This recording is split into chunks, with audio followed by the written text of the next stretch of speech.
Next మన సోదరుడు షఫీ గారు, మరి పాస్టర్ అబ్రహాం గారు వారు వాక్యం ఏదైతే మనందరి ముందు తెలిపారో వాటిపై వారి యొక్క అభిప్రాయాన్ని, వారి యొక్క వాదనని వినిపించడానికి 20 నిమిషాల సమయం కేటాయించబడుతుంది. ఈ 20 నిమిషాలకి ఇంకా కేవలం 2 నిమిషాల సమయం ఉండగా నేను లేచి నిలబడతాను. అంటే లేచి నిలబడగానే వారు డిస్టర్బ్ అవ్వాల్సిన అవసరం లేదు. మళ్ళీ లేచి తిరిగి కూర్చుంటాను. అంటే దానికి అర్థం ఇంకా చాలా తొందరగా నేను నా యొక్క ఈ ప్రసంగాన్ని ముగించాలి అనేది. సో కాబట్టి మరి ఎటువంటి డిస్టర్బెన్స్ లేకుండా, సభా ప్రాంగణంలో ఎక్కువ అటు ఇటు తిరగకుండా మీరందరూ మళ్ళీ శాంతియుతంగా కూర్చొని మరి ప్రసంగాన్ని వింటారు. ఎప్పుడైతే షఫీ గారి యొక్క ప్రసంగం ముగిస్తుందో ఆ తర్వాత తిరిగి అదే సమయాన్ని నేను ఇన్షాల్లా మన పాస్టర్ అబ్రహాం గారికి కేటాయిస్తాను. ఆ తర్వాత ప్రశ్నలు జవాబుల యొక్క రెండవ భాగం, అతి ముఖ్యమైన భాగం, దాంట్లో మీ అందరికీ కూడా అవకాశం కల్పించబడుతుంది. సో పాస్టర్ అబ్రహాం గారి యొక్క ప్రసంగంపై తన యొక్క చర్చని, తన యొక్క వాదనని 20 నిమిషాల్లో వినిపించవలసిందిగా నేను సోదరుడు షఫీ గారిని కోరుతున్నాను. అల్హమ్దులిల్లాహి వహదా వస్సలాతు వస్సలాము అలా మల్లా నబీ అబాదా మవాద్ ఫఅఊదు బిల్లాహి మినష్ షైతానిర్ రజీం బిస్మిల్లాహిర్ రహమానిర్ రహీం వకుల్ జాల హక్ వ జహకల్ బాతిల్ ఇన్నల్ బాతిల కాన జహూకా బిస్మిల్లాహిర్ రహమానిర్ రహీం వమకరు మకరల్లాహు వల్లాహు ఖైరుల్ మాకిరీన్ బిస్మిల్లాహిర్ రహమానిర్ రహీం రబ్బి ఇష్రహ్ లీ సద్రి వయస్సిర్ లీ అమ్రి వహ్లుల్ ఉఖ్దతం మిన్ లిసాని యఫ్ఖహూ ఖౌలీ. అల్హమ్దులిల్లాహ్. మరి నాకు మరొకసారి దైవం అవకాశాన్ని కల్పించాడు. ఖురాన్ గ్రంథం నుంచి పాస్టర్ గారు మాట్లాడుతూ బైబిల్లో పాత నిబంధన, కొత్త నిబంధన ఉంది, మరొక నిబంధన వస్తుందని ఎక్కడ ప్రస్తావన లేదు అని చెప్పారు. ఎక్కడ కూడా ఇంకొక నిబంధన రాబోతున్నదని రాలేదు. ఖురాన్ గురించి ప్రస్తావన ఎక్కడ లేదని చెప్పారు. మరి యెషయా గ్రంథము 29వ అధ్యాయం 12వ వాక్యాన్ని పరిశీలించినట్లయితే అక్కడ స్పష్టంగా మనకు కనబడుతుంది. ప్రవక్త ముహమ్మద్ వారి జీవితంలో ఖురాన్ మొదటి వాక్యం ఎప్పుడైతే అవతరించిందో మక్కాకి దగ్గరలో హీరా అనే గృహలో కొండలో ఉన్నప్పుడు ప్రవక్త ముహమ్మద్ వారి జీవితంలో 40 సంవత్సరాల వయసులో జిబ్రాయిల్ దేవదూత అక్కడ అవతరించి వారికి ఇఖ్రా అని అనడం జరిగింది. అంటే మొదటి వాక్యం అక్కడ అవతరించింది. ఇఖ్రా అంటే పఠించు అని. ప్రవక్త ముహమ్మద్ వారు అంటారు, మా నబీ ఖారీ, నాకు పఠించడం రాదు అని అంటారు. మళ్ళీ అక్కడ ఇఖ్రా అంటారు జిబ్రాయిల్ దేవదూత, మా నబీ ఖారీ, నాకు పఠించడం రాదు అని అంటారు.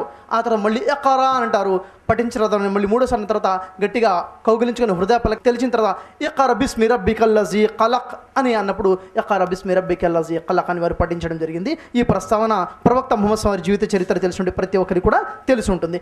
ఈ ప్రస్తావనే బైబిల్లో ఉంది. యెషయా గ్రంథము 29వ అధ్యాయం 12వ వాక్యాన్ని చదివినట్లయితే అక్కడ దయచేసి దీనిని చదవమని అక్షరములు తెలియని వానికి అప్పగించబడును. ఎవరికి? అక్షరములు తెలియని వానికి. అతను నాకు చదవటం రాదు అని అనును. అతను నాకు చదవటం రాదు అని అను. మళ్ళీ అతనికి దయచేసి చదవని చెప్పడం జరుగుతుంది. అతను నాకు చదవటం రాదు అని చెప్పడం జరుగుతుంది. ఈ ప్రస్తావన ఎవరి విషయంలో జరిగింది? ఒకరికి బాధ్యత ఇవ్వడం జరుగుతుంది. దయచేసి నువ్వు దీన్ని చదువని, అక్షరాలు తెలియడానికి బాధ్యత చదవని చెప్పడం జరుగుతుంది. నాకు చదవడం రాదు అంటున్నారు. ఇది ప్రవక్త ముహమ్మద్ వారి జీవితంలో ఏదైతే జరిగిందో అది జరుగుతుందని ముందుగానే యెషయా ప్రవక్త ప్రవచించి ఉన్నారు. అయితే ఈరోజు టాపిక్ అది కాదు. వారు ప్రస్తావించారుగా చెప్తున్నాను. ఆ తర్వాత బైబిల్ గురించి వారు చెప్తూ బైబిల్ ఉన్న తర్వాత మరో గ్రంథం అవసరం లేదు. ఎందుకు అంటే ప్రకటన గ్రంథంలో చూసినట్లయితే చివరి అధ్యాయం 22వ అధ్యాయంలో 18, 19 వాక్యాలు వారు కోట్ చేశారు. ఏమున్నాయి అక్కడ? దీనిలో సున్నైనను పొల్లైనను తీసివేయకూడదు అన్నారు. అక్కడ అలా లేదు. పూర్తిగా ఏముందంటే ప్రకటన గ్రంథం 22వ అధ్యాయం 18, 19 వాక్యంలో దీనిలో సున్నైనను పొల్లైనను కలపకూడదు, తీసివేయకూడదు. ఒకవేళ ఎవరైనా దీన్ని తీసివేసినా కలిపినా దీనిలో ఉన్న తెగుళ్ళన్నీ సంభవిస్తాయి అని ఉంది. ఇక్కడ తేడా ఏమిటంటే దీంట్లో సున్నైనను పొల్లైనను కలపబడదు అని ఉందా? కలపబడదు అని లేదు. కలపకూడదు. కలిపితే తెగుళ్ళు సంభవిస్తాయి. కలిపారు, తెగుళ్ళు సంభవించాయి. కాబట్టి మరొక గ్రంథం రావాల్సి వచ్చింది. అది చిట్ట దైవ గ్రంథం, ఖురాన్ గ్రంథం. అది అవతరించింది ప్రవక్త ముహమ్మద్ వారి మీద 1400 సంవత్సరాల ముందు. దానిలో ప్రవక్త యేసు వారి ప్రస్తావన కూడా ఉంది. ఆ తర్వాత మరి వారు చెబుతూ పాత నిబంధనలో శారీరకానికి సంబంధించిన ఆజ్ఞలే ఉన్నాయి, కొత్త నిబంధనకు వచ్చిన తర్వాత ఆత్మ సంబంధమైన ఆజ్ఞలు ఉన్నాయన్నారు. మొదటి నిబంధన శరీర సంబంధమైంది, క్రొత్త నిబంధన ఆత్మ సంబంధమైంది. లేదు, అది వారు పొరబడుచున్నారు. పాత నిబంధనలో కూడా ఆత్మ సంబంధించిన ఆజ్ఞలు ఉన్నాయి. ఉదాహరణకు ద్వితీయోపదేశకాండము 6వ అధ్యాయం 4వ వాక్యంలో చూసినట్లయితే షమా ఇజ్రాయేలు అద్నహైనో అద్నయకద్ అని హెబ్రూ భాషలో కొటేషన్. ఓ ఇజ్రాయేలారా, మన దేవుడైన ప్రభు, అద్వితీయుడైన ప్రభు, ఈ విషయాన్ని విశ్వసించమని, నిన్ను వారిని పొరుగు ప్రేమించమని ఆజ్ఞ ఈ ఆజ్ఞలు ఉన్నాయి, అవే ఆజ్ఞలు గుర్తు చేయడం కోసం యేసువారు వచ్చారు. మార్కు సువార్త 12:29 వాక్యంలో వారు అదే చెప్పారు, షమా ఇజ్రాయేలు అద్నహైనో అద్నైఖద్, ఓ ఇజ్రాయేలు వినుము, మన దేవుడైన ప్రభు అద్వితీయుడైన ప్రభు. కేవలం శారీరక సంబంధించిన ఆజ్ఞలే కావు. మరి వారు బలుల గురించి చెప్పారు, బలి కావాలి, బలి అర్పించబడాలని చెప్పేసి. అయితే నేను వారిని అడుగుతున్నాను, టాపిక్ అది కాదు. బలి అవసరమా, పాపం అంటే ఏంటి, ఏ పాపానికి బలి ఇవ్వాలి, అది సంబంధించిన టాపిక్ కాదు. ఉదాహరణకి రీసెంట్గా హైదరాబాద్లో నా యొక్క ప్రసంగం జరిగింది, పాపము, పరిహారము, రక్షణ. అసలు పాపం అంటే ఏంటి, దేన్ని పాపం అంటారు? పాపం అంటే ఒకటే కాదు, పాపంలో 2 రకాలు ఉన్నాయి. మరణకరమైన పాపాలు ఉన్నాయి, మరణకరం కానుండి పాపాలు ఉన్నాయి. ఇది గుర్తించాలి. ఏది మరణకరమైన పాపము, ఏది మరణకరం కానుండి పాపము, అసలు ఏ పాపానికి ఏది పరిహారము, రక్షణ ఎలా పొందాలి, స్పష్ట టాపిక్ అది కాదు. ఈరోజు యేసు శిలువపై మరణించారా అన్నది వారు దాదాపుగా వారి స్పీచ్లో 70% అవుట్ ఆఫ్ టాపికే మాట్లాడారు, వేరే విషయాలే మాట్లాడారు, టాపిక్ మీద కాకుండా. అయితే నేను వారికి సీడీ గిఫ్ట్ చేస్తున్నాను. వారి సీడీ చూడండి, పాపం గురించి డీటెయిల్స్ ఉన్నాయి, వాటికి సమాధానం ఈ సీడీలో వారికి లభించిపోతాయి. దయచేసి సీడీ తీసుకోవాలని నేను కోరుచున్నాను. మరి వారు చెప్పారు, ఖురాన్ గ్రంథంలో వారు ఖురాన్ చదివి వినిపించారు, ఉమ్మా ఖతలుహు వమా సలబు, వారు ఆయనని చంపను లేదు, సిలువ ఎక్కించను లేదు, సిలువ వేయలేదని చెప్పారు. మరి వారి ప్రసంగంలో సిలువ వేశారు, సిలువ మీద పొడిచారు, అది వేశారు, సిలువ మీదనే ప్రార్థన చేశారని చెప్పారు కదా. సిలువ వేశారా, వేయలేదా? ఖురాన్లో సిలువ వేయలేదండి, బైబిల్లో సిలువ వేశాను ఉంది కదా, మరి ఏది నమ్ముతారని అడిగారు. ఒకసారి పరిశీలించి చదివితే ఖురాన్ చిట్ట చివరి దైవ గ్రంథం, ఎలాంటి కాంట్రడిక్షన్స్ లేనింటి గ్రంథం. ఒకసారి ఓ మాట చెప్పి ఇంకోసారి ఇంకో మాట అలాంటి కాంట్రడిక్షన్, సెల్ఫ్ కాంట్రడిక్షన్స్. బైబిల్ని పరిశీలించంటే సిలువ వేశారా, సిలువ మీద ఎక్కించారా అంటే బైబిల్ని పరిశీలించి చదివితే ఇంకా వాక్యాలు కనబడతాయి. అపోస్తలుల కార్యం 5:30 వాక్యం చదవండి, అపోస్తలుల 10:39 వాక్యం చదవండి, అపోస్తలుల 13:29 వాక్యంలో యేసువారిని ఏం చేశారంట, సిలువ వేయలేదు, మ్రాను మీద, చెట్టు మీద వేలాడదీశారట. నేను అడుగుతున్నాను, వారిని చెట్టు మీద వేలాడదీశారా, సిలువ మీద వేసి చంపారా? చెట్టు మీద వేలాడదీసి చంపారు అని ఉంటుంది బైబిల్, సిలువ వేసి చంపారు అని ఉంటుంది.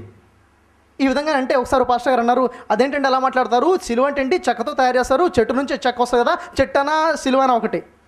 ఇదెలా అవుతుంది? చెక్కతో తయారు చేసిన కుర్చీ మీద నేను కూర్చున్నాను, నేను చెట్టు మీద కూర్చున్నాను అనొచ్చా? లేదు. భాష ఒకటి ఉంది, భాషకంటూ ఒక పదవాక్యం ఎక్కడ ఉపయోగించాలి అక్కడ ఉపయోగించాలి. చెట్టు మీద చంపారా, సిలువ మీద చంపారా? లేదు, క్లారిటీ లేదు, సెల్ఫ్ కాంట్రడిక్షన్ ఉన్నాయి. దానికి సృష్టికర్త అన్న దేవుని చెప్పారు. అసలు ఆ విషయంలో భేదాభిప్రాయాలు వ్యక్తం చేసేవారే అనుమానానికి గురైనారు. వారికి అసలు ఏ విషయమో తెలియదు, వారికి అసలు ఏ విషయమో తెలియదని స్పష్టంగా తెలియచేయడం జరిగింది. ఆ తర్వాత మనం చూసుకున్నట్లయితే ఇంకా అనేక విషయాలు ప్రస్తావించారు. ఆ దేవుడే శరీరధారై భూమి మీదకి వచ్చారని. ఆది యందు వాక్యం ఉండెను, వాక్యము దేవుని యొద్ద ఉండెను, ఆ వాక్యమే దేవుడై ఉండెను. 1వ అధ్యాయం 14వ వచనం యోహాను సువార్త. ఆ వాక్యమే శరీరధారి. ఏ వాక్యము? ఆది యందు ఉన్నటువంటి వాక్యము. ఏ వాక్యము? భూమి ఆకాశములను సృష్టించిన ఆ వాక్యమే రక్తమాంసములు ధరించి మనుష్య కుమారుడుగా ప్రత్యక్షమయ్యాడు. వాస్తవానికి వారు పరిశీలిస్తే స్పష్టంగా దానికి సమాధానము ఇక్కడ నాకున్న సమయాన్ని బట్టి దానికి సమాధానం చెప్పలేను. వారికి నేను సీడీ గిఫ్ట్ చేస్తాను, దాంట్లో డీటెయిల్గా ఆ ప్రశ్నకి సమాధానం ఉంటుంది. అయితే వారికి షార్ట్కట్గా నేను సమాధానం చెప్తాను. ఆ వాక్యం ఉంటుందంటే ఆది యందు వాక్యం ఉండెను, వాక్యం దేవుని వద్ద ఉండెను, ఆ వాక్యమే దేవుడే ఉండెను. ఆది యందు నేను ఉన్నాను. ఉదాహరణకి నా యందు పెన్ ఉంది, పెన్నే నేనై ఉండను. ఎలా అవుతుంది? పెన్ను నేను ఒకటైపోతానా? కాదు. అయితే ఆది యందు వాక్యం ఉండెను, వాక్యం దేవుని వద్ద ఉండెను, ఆ వాక్యమే దేవుడు ఉండను. అయితే 14 వాక్యం ఉంది, ఆ వాక్యమే శరీరధారై కృపాసత్యముగా భూమి మీద నిలిచను. ఆ వాక్యమే వచ్చిందా? దేవుడు వచ్చాడా? దేవుని వద్ద ఉన్న వాక్యం వచ్చింది, దేవుడు రాలేదు. గమనించదు. అందుకే యెహోవా గ్రంథంని పరిశీలించి చదువుడు అంటుంది బైబిల్. పరిశీలించకుండా మనకి అనుకున్నట్టుగా చదువుకుంటూ వెళ్ళిపోతే మనం కన్ఫ్యూజ్ అయిపోతాము, విశ్వాసాలు తారుమారైపోతాయి. కాబట్టి పరిశీలించి చదవాలని నేను వారిని కోరుచున్నాను. ఆ తర్వాత మనం చూసినట్లయితే మరి వారు కొన్ని విషయాలు ప్రస్తావించారు. యెషయా గ్రంథంలో నేను ఒక లేఖనాన్ని కోట్ చేశాను. యెషయా గ్రంథము 51వ అధ్యాయం 14వ వాక్యంలో నేనేం చెప్పానంటే అక్కడ వాళ్ళ లేఖనం కనబడుతుంది, ఇది ఎవరి కోసమో కాదు, కేవలం యేసు కోసమే నేను ఖచ్చితంగా చెప్పాను. వారు అన్నారు కాదు అని చెప్పారు. అయితే యెషయా ప్రవక్త ప్రవచనం చెప్తున్నాడు ఏమంటే, ఇక్కడ ఉన్నటువంటి వారు కృంగిపోరు, వారిని గోతిలోనికి వెళ్ళనియను, తిరిగి నేను వారికి ఆహారం ఇస్తాను, వారిని నిలబెడతానని దేవుడు ఇక్కడ వాగ్దానం చేస్తున్నాడు. ఇది యేసుక్రీస్తు గురించి కాదు, ఈ సమస్య గురించి చెప్పట్లేదు. ఇక్కడ యూదా ప్రజలను గురించినటువంటి ప్రవచన వాక్యం ఇది. ఏమిటి ఆ వాక్యము? అక్కడ ఏముందంటే, కృంగబడిన వాడు త్వరగా విడుదల పొందును, అతను గోతిలోకి పోడు, చనిపోడు, అతనికి ఆహారము తప్పదు. 4 లేఖనాలు ఖచ్చితంగా నెరవేరినట్టుగా నేను మీకు వివరించాను. వారు అన్నారు ఇది దానికి సంబంధించింది కాదు, ఇశ్రాయేలు ప్రజల వారి గురించి. ఇశ్రాయేలు ప్రజలు గోతిలోకి పోరు. ఇశ్రాయేలు ప్రజలు బహువచనమా ఏకవచనమా? బహువచనం. అతను గోతిలోకి పోడు, ఏకవచనమా బహువచనమా? పరిశీలించి చదివితే మనము అనుమానానికి గురవ. అందుకే లేఖనాలు ఖచ్చితంగా పరిశీలించిన వారు పొరపడతారని యేసు ముందే చెప్పారు. కాబట్టి పరిశీలించి చదివితే ఆ చనిపోయిన ఏకైక వ్యక్తి యేసే, మరెవరూ కాదు. ఆ తర్వాత వారు మరికొన్ని వాక్యాలు చెప్పారు. యెషయా గ్రంథము 53వ అధ్యాయం కూడా మీరు కోట్ చేశారు. 6 నుండి 10 వాక్యాలు చదువుకుంటూ వేరారు. ఆ వాక్యాన్ని మనం పరిశీలించినట్లయితే 6వ వాక్యంలో వారు వాక్యం చెప్పారు. మరి ఆ వాక్యం చెప్పగానే ప్రజలందరూ అక్కడ నుండి కరెసలు హల్లెలూయా అని కూడా అన్నారు. ఆ వాక్యమే చదువుతున్నాను చూడండి. ఏముంది ఆ వాక్యము? సజీవుల భూమిలో నుండి ఆయన కొట్టివేయబడెను. సజీవులున్న దేశంలో నుండి అతను కొట్టివేయబడును అంటే ఏంటి? చచ్చిపోయాడనా? కాదు. జాగ్రత్త పరిశీలించండి. అందుకే యెహోవా గ్రంథాన్ని పరిశీలించి చదవాలి. భూమి మీద సజీవులు ఉన్నారు. సజీవులు ఉంటే ఈ భూమిలో నుంచి ఆయన సజీవంగా పైకి లేపుకున్నారు. ఖురాన్ ఇదే అంటుంది. ఖురాన్ 4వ అధ్యాయం 158వ వాక్యంలో బర్రఫాఉల్లాహు ఇలైహి వకానల్లాహు అజీజన్ హకీమా. ఆయన సజీవముగా అల్లాహ్ ఆయన్ని పైకి ఎత్తుకున్నాడు. మరి ఎక్కడున్నాడు ఆయన? ఆకాశాలపైన. ఎవరున్నారు? దైవదూతలు. వారు కూడా సజీవులే, వారితో పాటు ఉన్నారు. ఇది ఖురానే చెప్పట్లేదు, బైబిల్ కూడా చెప్తుంది. దయచేసి వారు ఈ వాక్యాన్ని పరిశీలిస్తారని ఆశిస్తున్నాను. బైబిల్ గ్రంథము 116వ కీర్తన 9వ వాక్యంలో చూసినట్లయితే ఆయన సజీవుల ఉన్నటువంటి ప్రదేశంలో సజీవులతో పాటు దేవుని సన్నిధిన ఉండును. ఇక భూమిలో నుంచి కొట్టివేయబడ్డాడు. ఎక్కడున్నాడు? ఆకాశంలో సజీవులతో పాటు ఉన్నాడు. ఇది మనం వాక్యాన్ని అర్థం చేసుకోవాలి. ఆ తర్వాత 53వ అధ్యాయము యెషయా గ్రంథంలో అక్కడేముందంటే 9వ వాక్యం. వారు అది కోట్ చేసినప్పుడు కూడా వారందరూ కూడా చాలా సంతోషంగా ఫీల్ అయిపోయారు. వాక్యాన్ని పరిశీలించదామండి. అక్కడేముంది? అతడు మరణమైనప్పుడు భక్తిహీనులతో సమాధి చేయబడెను. బైబిల్ చెప్తుంది ఏంటంటే అతను మరణమైనప్పుడు భక్తిహీనులతో అతనికి సమాధి నియమింపబడెను. జాగ్రత్తగా వినండి. అతడు మరణమైనప్పుడు భక్తిహీనులతో సమాధి నియమించబడెను. ఇక్కడ 2 పనులు ఉన్నాయి, 2 పనులు ఉన్నాయి. ఒకటి మరణమైనప్పుడు, రెండోది సమాధి నియమించబడెను. ఎవరితో? భక్తిహీనులతో. నేను అడుగుతున్నాను నా క్రైస్తవ సోదరులతో, ఏమి ఏ భక్తిహీనులతో ఆయన సమాధి నియమించబడింది? ఆయనకి ఏ భక్తిహీనుడితో పాటు ఆయన సమాధి నియమించబడలేదు. యోహాను సువార్త 19:41-42 వాక్యాలు చూసినట్లయితే ఎవడును ఎప్పుడు ఉంచినటువంటి సమాధిలో ఆయనను ఉంచెను. ఎవరు ఉంచాలి? అంత ఏ భక్తిహీనుడు లేడు అన్నప్పుడు కొంతమంది క్రైస్తవ పాస్టర్లు పండితులు ఏమన్నారంటే, లేదండి ఆ వాక్యాన్ని అలా కాదు అర్థం చేసుకోవాలి, దాన్ని పదార్థం కాదు అక్షరార్థం తీసుకోదు, భావార్థం తీసుకోవాలి. ఏమిటండి భావార్థము అని అడిగితే చాలామంది క్రైస్తవ పండితులు చెప్పారు, భక్తిహీనులతో సమాధి నియమింపబడెను అంటే భక్తిహీనులతో సిలువ వేయబడెను అని అర్థం చేసుకోవాలి. ఎందుకంటే భక్తిహీనులైన 2 దొంగలతో సిలువేశారు కదా. చాలా చక్కగా ఉంది. ఎందుకంటే ప్రతి దగ్గర అక్షరార్థం కాదు భావార్థం తీసుకోవాలి. మరి మరణమైనప్పుడు భక్తిహీనులతో సమాధి వేయబడినా చచ్చిపోయిన తర్వాత సిలువేశారా? కాదు. మరణానికి అప్పగించబడినప్పుడు, చంపవాన్ని సిలువేయడం కోసం అప్పగించినప్పుడు పీలా తర్వాత తీసుకెళ్లి భక్తిహీనులతో సమాధి నియమించబడెను. స్పష్టంగా కనబడుతుంది. ఎందుకు? ఎందుకంటే అదే అధ్యాయం 10వ వాక్యం చదవండి. 10వ వాక్యంలో సజీవంగా ఉంటుంది. ఆయన దీర్ఘాయుష్మంతుడగును. ఆయన దీర్ఘాయుష్మంతుడు. దీర్ఘాయుష్మంతుడు అంటే 33.5 సంవత్సరాలతో చచ్చిపోతాడనా? 33.5 సంవత్సరాలను చనిపోయాడా? దీర్ఘాయుష్మంతుడు ఎలా అవుతాడు? ఆయన చనిపోలేదు కాబట్టి అదే అధ్యాయంలో దాని కింది వాక్యంలోనే 10వ వాక్యం ఉంది, ఆయన దీర్ఘాయుష్మంతుడు అవుతాడు అనేసి. ఆ తర్వాత యెషయా గ్రంథంలో మరొక వాక్యానికి వచ్చేసి 10వ వాక్యంలో ఆయన తన్ను తానుగా బలి అర్పించుకున్నారనేసి. అతడు తన్ను తానే అపరాధ పరిహారార్థ బలి చేయగా. ఎక్కడైతే బలి అనే పదం కనబడుతుందో చనిపోయాడని నేను అర్థం. చూడండి, ఉదాహరణకు మనం అలాగే అనుకుంటే హెబ్రీయులకు రాసిన పత్రిక చదవండి 11వ అధ్యాయం 17వ వాక్యంలో అక్కడ దేవుడు మృతులను సైతము లేపుటకు శక్తిమంతుడని ఎంచిన అబ్రహాము తన ఒక కుమారుని బలిగా అర్పించి మరి మృతులలో నుండి తిరిగి పొందెను అని ఉంది వాక్యం. తన కుమారుని బలిగా అర్పించాడా? అర్పించలేదే. మరి అర్పించేసంటే విశ్వాసాన్ని బట్టి అర్పించాడు. మృతులలో నుండి తిరిగి పొందాను అంటే చచ్చిపోయి తిరిగి లేచాడనా? కాదు, మరణానికి దగ్గరగా వెళ్ళి మరణించకుండా బయటికి వచ్చాడని వారి ప్రస్తావనలో చెప్పారు.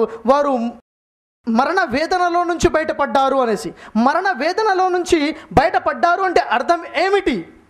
యేసు వారికి మన క్రైస్తవ సోదరులందరూ కూడా ఒక బిరుదు ఇచ్చారు, ఒక పిలుపుతో, మృత్యుంజయుడు. మరణ వేదన నుంచి బయటపడ్డారు, ఆయన మృత్యుంజయుడు. యేసు వారు మృత్యుంజయుడా కాదా? మృత్యుంజయుడే.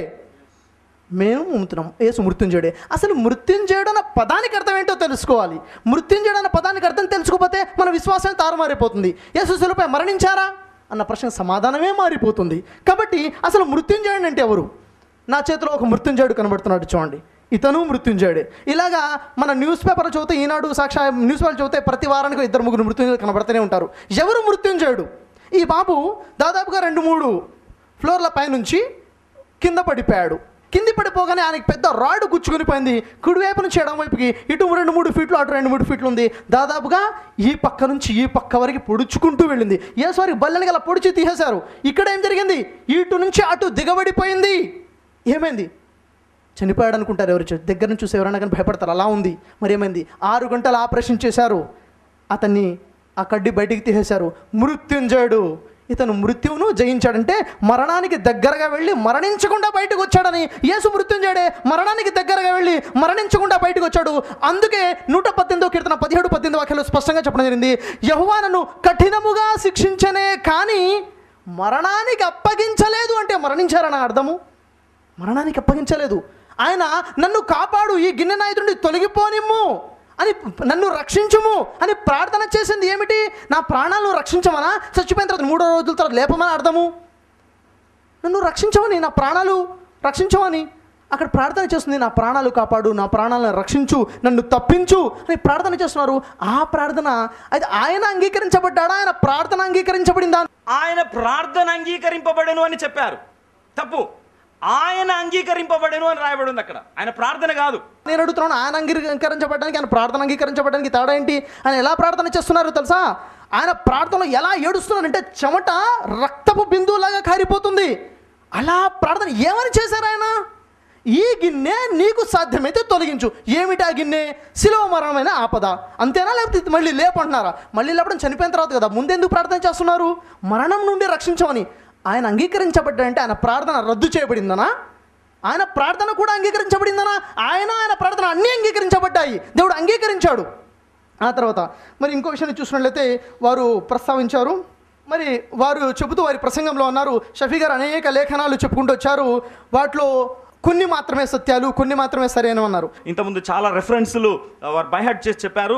అందులో కొన్ని మాత్రమే మెస్సయాకు సంబంధించినటువంటి ప్రవచనాలు. నేను ఆ కొన్ని ఏవి నేను చెప్పిన సరైనవి? నేను వారిని అడుగుతున్నాను. నేను అన్నీ సరైనవి కాదు, ఓకే కొన్నైనా సరైనవి మీరు ఒప్పుకున్నారు కదా, ఆ కొన్ని ఏవి? నేను ఏది చెప్పినా కానీ యేసు చనిపోలేదన్న లేఖనమే కోట్ చేశాను. దాంట్లోంచి ఒక్క లేఖనాన్ని మీరు ఒప్పుకున్నా చాలు. యేసు చనిపోతారని మీరు కొన్ని ఒప్పుకుంటానని చెప్పారు. కొన్ని సరైన, ఆ కొన్ని అంటే మీరు చెప్పాల్సిన అవసరం ఉంటుంది. వారి ప్రసంగాలు మాట్లాడుతూ ఆయన శరీరము కూడా సురక్షితముగా ఉండును, శరీరము కూడా రక్షించబడును అన్నారు. వారు దేవుడు ఏం చేశాడంటే పరిశుద్ధుడైనటువంటి యేసుక్రీస్తును కుళ్ళు పట్టనివ్వకుండా అతన్ని 3వ రోజున సమాధిలో నుండి దేవుడు అతన్ని పైకి లేవనెత్తి ఉన్నాడు. దాన్ని ఎక్కడుందో రిఫరెన్స్ చెప్పలేదు. అది కీర్తనల గ్రంథంలో ఉంటుంది. 16వ అధ్యాయం 9వ వాక్యంలో ఏముంటుందో తెలుసా? అతని శరీరము కూడా సురక్షితముగా ఉంటుంది. ఎందుకో తెలుసా? ఎందుకనగా అనుంది అక్కడ. ఎందుకనగా నీవు నా ఆత్మను పాతాళంలో విడిచిపెట్టవు. అంటే నన్ను చావనివ్వవు. నీవు నా ఆత్మని పాతాళంలో విడిచిపెట్టవు, నన్ను చావనివ్వు, నన్ను చావకుండా రక్షించుకుంటావు. ఒక మనిషి చనిపోయాడు, శరీరం కుళ్ళిపోతుంది. ఒక మనిషి చనిపోకుండా ఉన్నాడు, శరీరం కుళ్ళదు.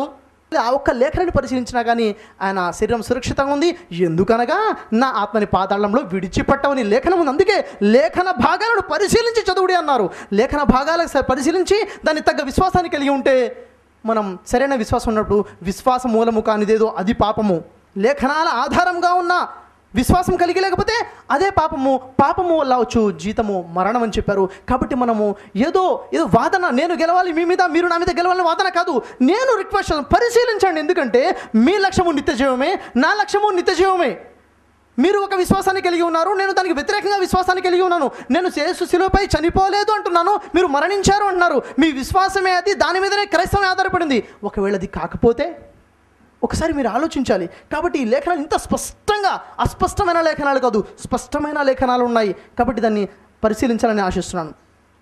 ఆ తర్వాత చెప్పుకుంటూ వారు అన్నారు, కీర్తన గ్రంథం 34వ అధ్యాయం 6వ వాక్యంలో నీతిమంతుడు మొరపెట్టగా యెహోవా ఆలకించును, ఆయన శ్రమలన్నిటి నుంచి కాపాడును అన్నారు. అది నేను కీర్తన గ్రంథం 34వ అధ్యాయం 6వ వాక్యంలో ఉందని చెప్పారు. ఆ రిఫరెన్స్ నేను వాడలేదు. కీర్తన 34వ అధ్యాయం 17వ వాక్యం చెప్పాను. నీతిమంతుడు మొరపెట్టగా యెహోవా ఆలకించును, వాని శ్రమలన్నిటి నుంచి కాపాడును అన్నారు. అంటే ఏంటి? శిలువ మరణం నుండి శ్రమ నుంచి కాపాడారనేసి. ఆ తర్వాత వారు స్వయంగా యేసు వారు చనిపోయారు అందరూ అనుకున్నప్పుడు యేసు బ్రతుకున్నారు ఎలా తెలిసింది? ఉదాహరణ చూసినట్లయితే మార్కు సువార్త 16వ అధ్యాయం 10-11 వాక్యాలు చూసినట్లయితే శిష్యులతో చెప్పడం జరుగుతుంది. ఏమని? ఆయన బ్రతికి ఉన్నాడని చెబితే వారు విని నమ్మకపోయిరి అని ఉంటుంది. మరి ఏముంటుంది? ఆయన బ్రతికి ఉన్నాడు, నేను చూశాను, ఇంగ్లీష్లో చూసుకుంటే అక్కడ ఎలైవ్, ALIVE, ఎలైవ్ అని ఉంటుంది. ఎలైవ్ అంటే ఏంటో తెలుసా? ఆయన బ్రతికే ఉన్నాడు, చచ్చిపోయి తిరిగి లేచాడని చెప్పాలి కదా, అలా చెప్పడం జరగలేదు. ఇది మరియా వచ్చి చెప్పింది, శిష్యులు నమ్మలేదు. ఇద్దరు పల్లెటూరు వారికి ప్రస్తావన చూసినట్లయితే అక్కడ లూకా సువార్త 24:23 వాక్యంలో దైవదూతలు సాక్ష్యం చెప్తున్నారు ఆయన బ్రతికి ఉన్నాడు అని, దైవదూతలు సాక్ష్యం చెప్తున్నారు. ఆ తర్వాత ఇద్దరు పల్లెటూరు వారు కూడా సాక్ష్యం చెప్తున్నారు. మార్కు సువార్త 16:12-13 వాక్యంలో ఆయన బ్రతికి ఉన్నాడు సాక్ష్యం చెప్తే శిష్యులు అప్పుడు కూడా వినలేదు. యేసువారు వచ్చి అక్కడ తన శరీరాన్ని చూపించుకున్నారు. వారు అన్నారు పునరుత్థానము ఆత్మ సంబంధమైనది, మరి ఆయన తలుపులు వేసుంటే లోపలికి ఎలా వచ్చారని అడిగారు. నేను అడుగుతున్నాను క్వశ్చన్ ఏంటంటే, కోమాలోనే ఉండి సమాధిలో పెట్టబడ్డాడు, ఆ 3 రోజుల్లో రికవర్ అయ్యాడు అనుకుందాం. రికవర్ అయిన తర్వాత సమాధిని తన్నుకొని బయటకు వచ్చేసిన తర్వాత తలుపులు వేసుకొని ఉంటే ఎలా వెళ్ళాడు వాళ్ళ మధ్యలోనికి? ఇది ఇంకో ప్రశ్న. నేను వారిని అడుగుతున్నాను, బైబిల్ని పరిశీలించే అనేక విషయాలు మనకు తెలుస్తాయి. మత్తయి సువార్త 14:26-27 వాక్యాలు మీరు చూసినట్లయితే యేసువారు సముద్రం మీద నడుచుకుంటూ వస్తున్నారు. సముద్రం మీద శిష్యులు చూసి అమ్మో భూతం అని భయపడిపోతారు. ఎందుకు భయపడుతున్నారు? నేనేమి యేసయ్యని. యేసువారు సముద్రం మీద నడవగలిగిన వారు తలుపులు వేసుంటే రాలేరా? చనిపోవాలా? అవసరం లేదు. యేసు అద్భుతాలు చేశారు, ఎన్నో చూపించారు. అక్కడ కూడా భూతం అని భయపడ్డారు. తలుపులు వేసుంటే వచ్చినాక అమ్మో భూతం అని భయపడ్డారు. అయితే అక్కడ మీరన్నా ఆత్మ సంబంధమైన శరీరం అన్నారు. పునరుత్థానపు దేహముతో, మహిమ దేహముతో అక్కడ ఉన్నాడు కనుక ఆత్మ సంబంధమైన శరీరమే అయితే అక్కడ నా చేతులు పట్టు చూడుడి, నా కాళ్ళు పట్టు చూడుడి, నాకున్నట్టుగా ఎముకలు మాంసములు భూతానికి ఉండవు అన్నారు కదా, స్పిరిట్కి ఉండవు అన్నారు కదా, ఆయనకైనా సశరీరంగా ఉందనే కదా. అందుకే మనం ఇంకొక విషయాన్ని చూసినట్లయితే 1 కొరింథీ 15:42 వాక్యంలో శరీరము క్షయమైనదిగా విత్తబడి అక్షయమైనదిగా లేపబడును అన్నారు. అక్షయమైన శరీరము కాదు. అందుకే తోమా దగ్గరికి వెళ్ళేసి నువ్వు నా చేతుల్లో వేలి పెట్టి చూడుము, నా పక్కలో చేయి పెట్టి అవిశ్వాసివి కాక విశ్వాసివి కమ్ము అన్నారు. నేను శరీరముగా సజీవంగా ఉన్నాను, నన్ను పట్టి చూసి అవిశ్వాసి కాకుండా విశ్వాసివి కమ్ము. తోమా నీవు చూచి నమ్మితివి, చూడక నమ్మినవాడు ధన్యుడు అన్నారు. ఏమి నమ్మాలి? చూచి నమ్మడం ఏంటిది? తోమా చూచి నమ్మాడు, లేదు ఆయన సజీవంగా ఉన్నాడు అని. చూడక నమ్మినవాడు ధనుడు. ఎలా? లేఖనాలు పరిశీలించి. కాబట్టి దయచేసి పరిశీలించండి. ఒక వాగ్వాదం కోసం వాదించాలన్న ఉద్దేశం కాదు, పరిశీలించండి. లేఖనాలు స్పష్టమైన సందేశం ఉంది. కాబట్టి మరి ఈ అవకాశం నాకు ఇచ్చినటువంటి దైవానికి కృతజ్ఞతలు చెల్లించుకుంటున్నాను. వాహరుద్దాన్ అల్హమ్దులిల్లాహి రబ్బిల్ ఆలమీన్. అస్సలాము అలైకుం వరహమతుల్లాహి వబరకాతుహు. జజాకల్లాహు ఖైర్. మీరు ఇంతవరకు ఖురాన్ మరియు బైబిల్ వెలుగులో యేసు శిలువపై మరణించారా అనే అంశంపై సోదరుడు షఫీ గారి యొక్క రీబటల్ విన్నారు. పాస్టర్ అబ్రహాం గారి యొక్క చర్చ మీద వారి యొక్క వాదనని వారు వినిపించారు, వారి యొక్క సందేశాన్ని వారు ఇచ్చారు. ఇప్పుడు సోదరుడు షఫీ గారి యొక్క ఈ సందేశంపై పాస్టర్ అబ్రహాం గారికి 20 నిమిషాల పాటు సమయం ఉంది. 20 నిమిషాల్లో వారు మరి వీరి యొక్క ప్రశ్నలకి సమాధానాలు ఇచ్చే అవకాశం ఉంది. పాస్టర్ అబ్రహాం గారు మీ ముందు ఇప్పుడు ప్రసంగిస్తారు. మరొకసారి ఈ అవకాశాన్ని ఇచ్చిన చైర్మన్ గారికి కానీ మీ అందరికి కూడా వందనాలు తెలియజేస్తున్నాను. ఇప్పటి వరకు షఫీ గారు నేను అడిగినటువంటి ప్రశ్నకు జవాబు చెప్పలేదు. ఖురాన్లో నుంచే ఊయల తొట్టిలో ఉన్న యేసు ప్రభు మాట్లాడిన మాటకు నాకు జవాబు చెప్పలేదు. నేను జన్మించినప్పుడు, మరణించినప్పుడు, సజీవుడిగా లేపబడినప్పుడు నీ శాంతి నాకు తోడును గాక అన్న విషయం నాకు తెలియచేయలేదు. అలాగే సిలువ వేయబడి ఉన్నాడు, ఖురాన్ ఏం చెప్తా ఉంది? సిలువ వేయబడలేదు, చంపను లేదు. అలాంటప్పుడు ఎలా గాయాలు చేయబడ్డాయి చేతుల్లో, పాదాల్లో? అలాగే అన్కాన్షియస్గా వెళ్ళిపోయాడు కాబట్టి ఆయన దించి సమాధిలో పెట్టారు అని చెప్పారు షఫీ గారే.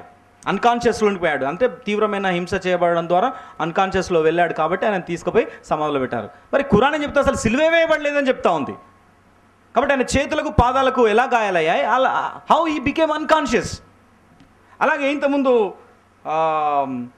యెషయా గ్రంథంలో నుంచి అసలైన విషయాలు రాగానే అక్కడి నుంచి వారు ఎస్కేప్ అవుతా ఉన్నారు.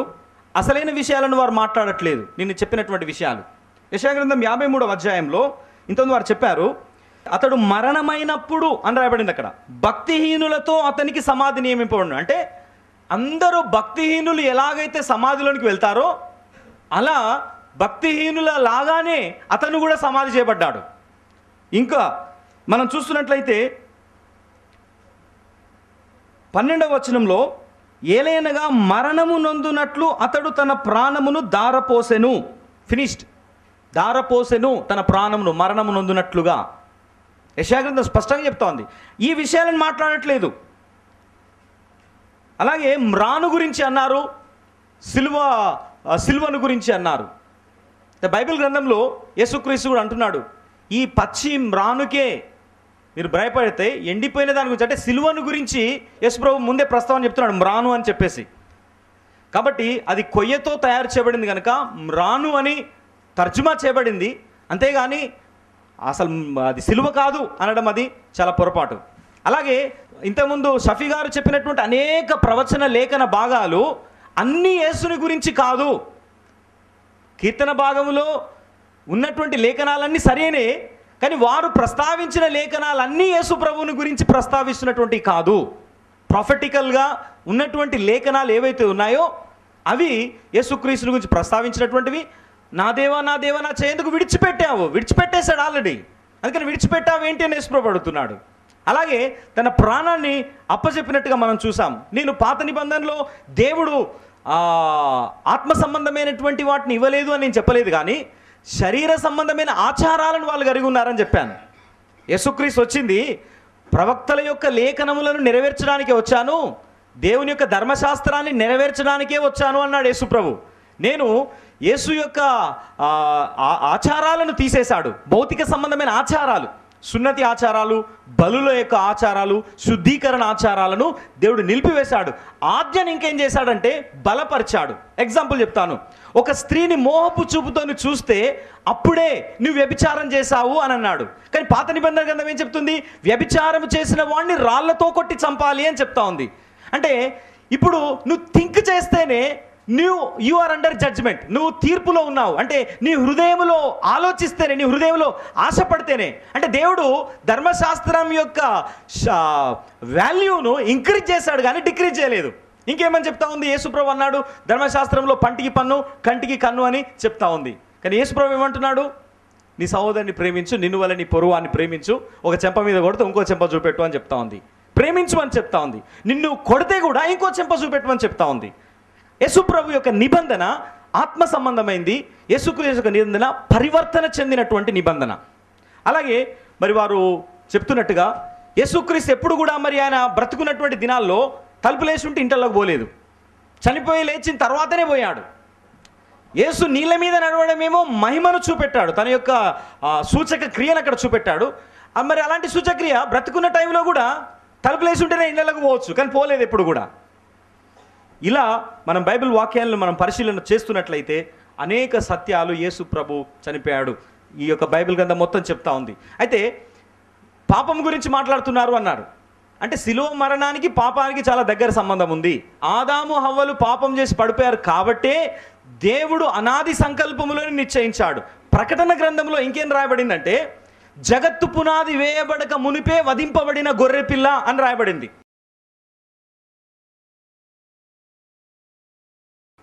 అంటే జగత్తు పునాది వేయబడక మునిపే తన కుమారుణ్ణి మనుషుల పాపముల కోసము వధిస్తున్నాడు. అంటే పాపము లేకపోతే యేసుప్రభు చనిపోవాల్సిన అవసరం లేదు మీరు అన్నట్టే. మరి లేదా భూమి మీద పాపము? ఈ పాపానికి పరిహారం ఏంటి?